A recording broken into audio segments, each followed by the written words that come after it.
Hey, it's Alex, and I'm here with Madison from Real Social Dynamics. And Madison, he's just come back from a 30-city tour, or was it countries? 39 cities. Yeah. 39 cities. And he's basically traveling the world. That's what he does for a living, and coaches guys how to get girls.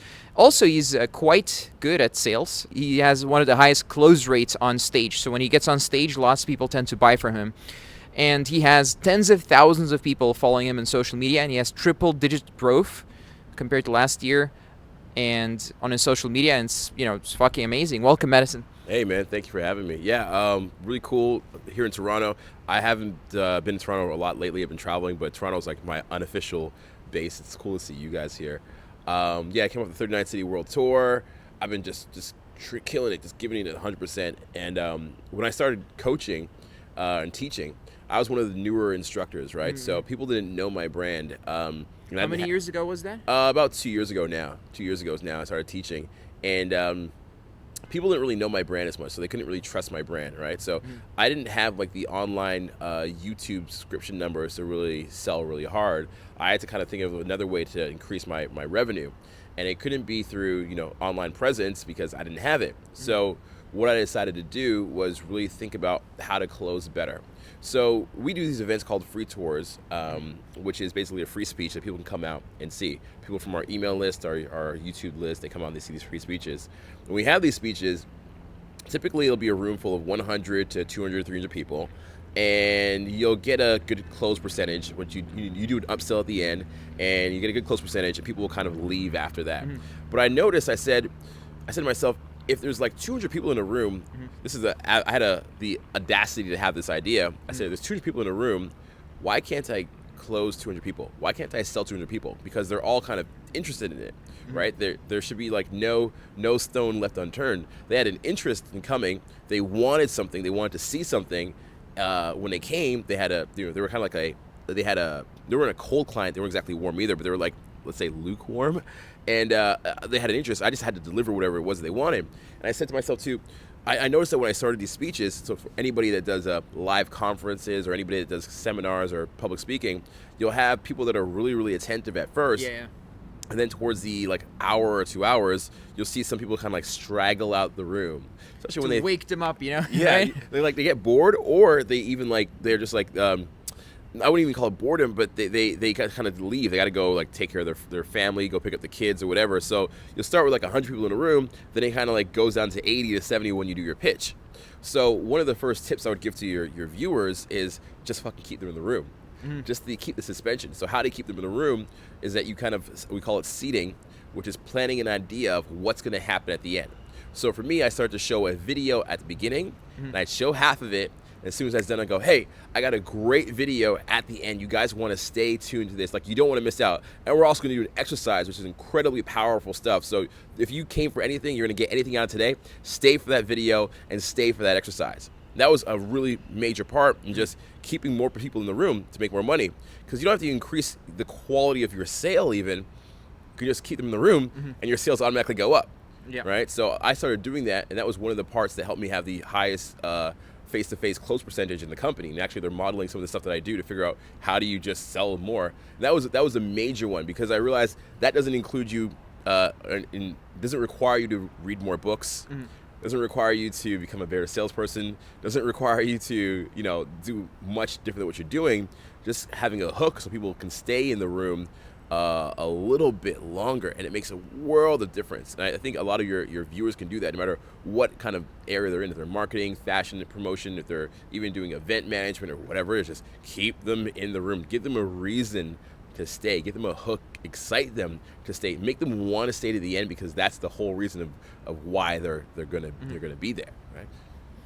Yeah, I had some issues myself closing people on stage. I thought, you just go till the end and you just say, come follow me online, and then eventually they find you somewhere. But what you're saying is stay on stage, and on stage already start closing them, and then work towards the end and have 100% of the rooms stay. And how many of them approximately end up buying as a percentage? I heard numbers like 15% is incredibly high. 15%. I'm at like 20 to 22% for when I'm doing it. That's really fucking high. Yeah, I heard. Yeah, I've never heard any.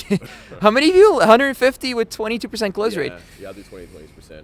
You don't need sales calls anymore if you close at that rate. Like a good sales call is 25 to 60% if people already know you. And I think 80% of the room doesn't even know you that well. They just kind of know your name and their friend invited them or something, right? Exactly. It's not like a completely like cold, warm lead. It's like they just kind of heard about me or whatever. Like I think I've heard about that guy. I'm not really a fan of his. I don't follow him on Instagram, but I guess I'll go because my friend wants to go, and I end up closing that amount. And one of the things I do too is that, I'll do a few passes, right? So there's that big pass where I say, everybody is in the room, stay at the end because you got this great bonus. And then towards the end, I'll do an incredible close. I'll even give like a very, very basic formula that I use. And I've played with different ones, but this is a very, very basic one. You can use awareness, authority, pain, gain, future pace. And that's a very, very basic one. So it's awareness, it's like why you're here. Authority is like you state your authority in the subject, what you've done. Pain, all the problems and challenges that they're having that this will solve. Gain, all the benefits they'll get. Future pace is like 1 day from now, 1 week from now, 1 year from now. And then also urgency, right? So it's limited availability. You talk about the scarcity of the product, the scarcity of your time, et cetera, et cetera. Now, once I'm done that, I can just go on forever and ever. What's called a PSP, which is a problem solution. You do it for hours, okay? And then once that's done, I'll go into let's say a battle call, they call it, where it's like you get really motivated, really pumped up, and you really share your passion about why you created it and what the benefits that you want for them. And then the guys will go and they'll probably go to the back of the room and do some paper forms. What I found is that paper forms seem to be a lot better than text messages. People do these text message things now where they send everybody in the audience a text message. The problem with the text message is they get the text message and then they go home and they do nothing. The text message allows them an opportunity to time bridge closing themselves later, which nobody does. Yeah. It's like I'm gonna do something really good for myself eventually. I'm gonna make that doctor's appointment eventually. I'm gonna pay off my credit card bill eventually. I'm also gonna get that thing that I really want eventually.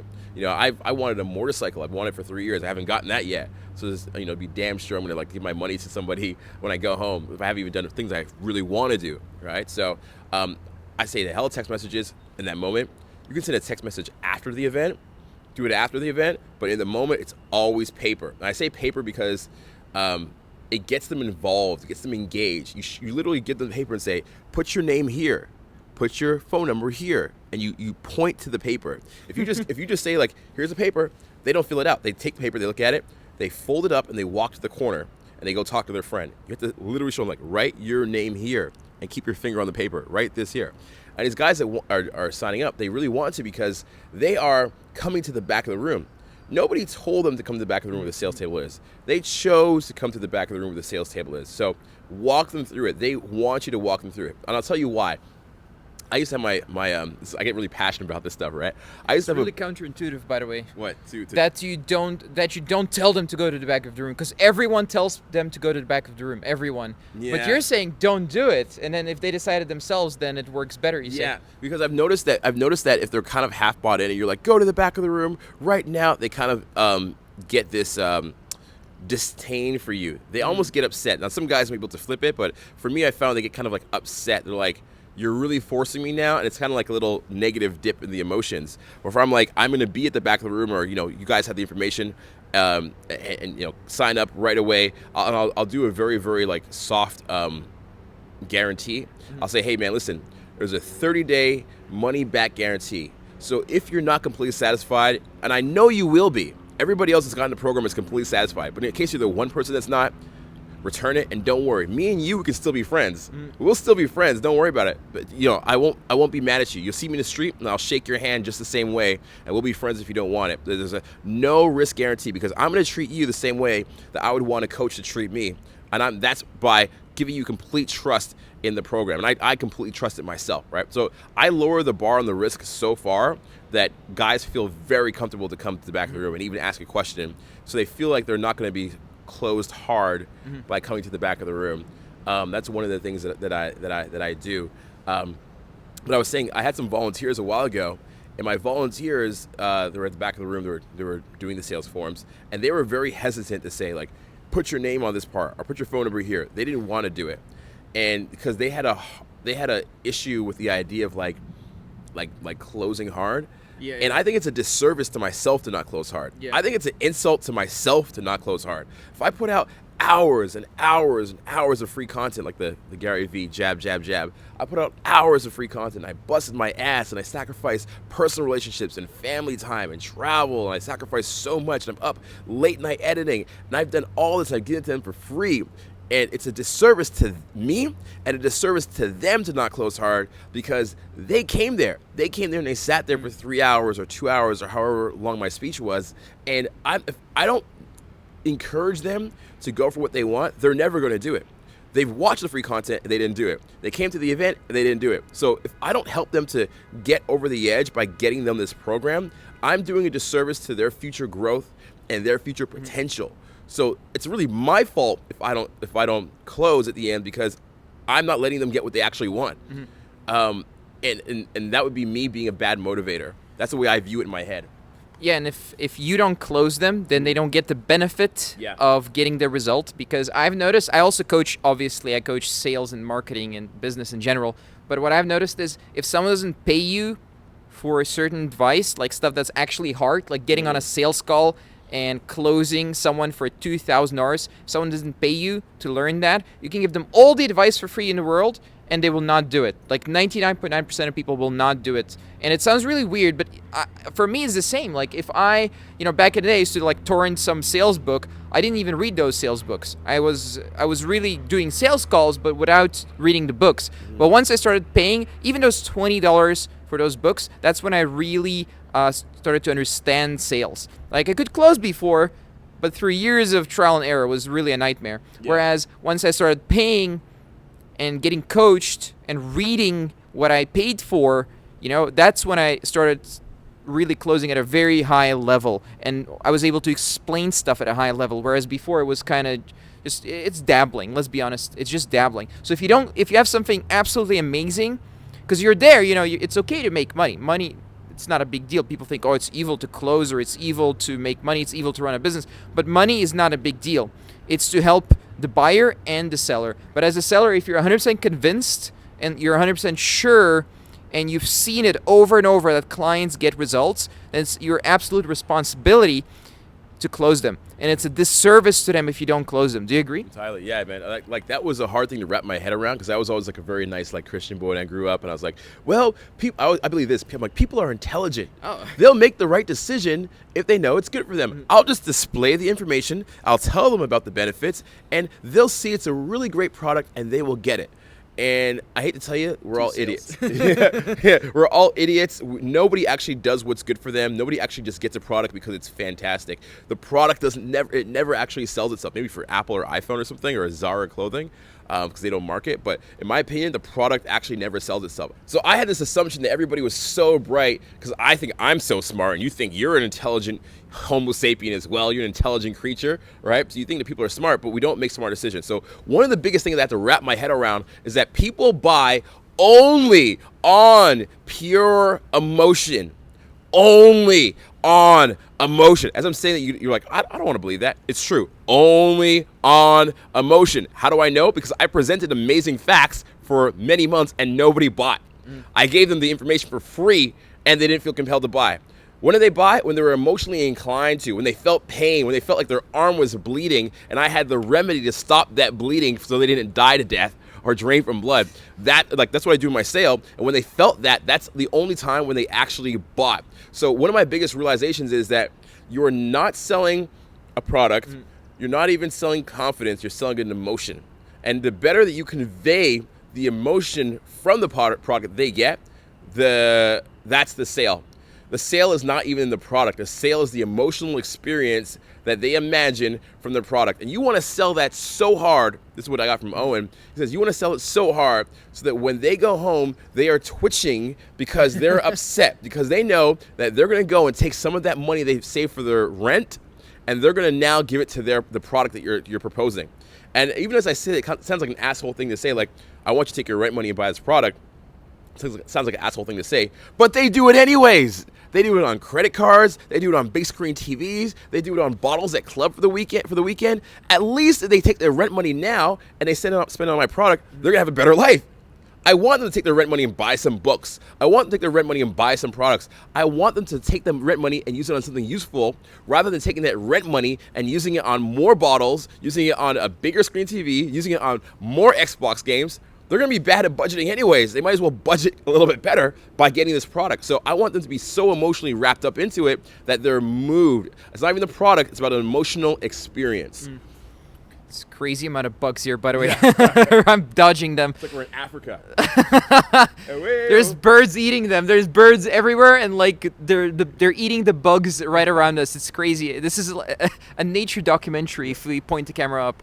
But yeah, and another thing that I noticed, well, obviously you're very good at, is you're always traveling, right? And obviously you're getting girls while you're doing that.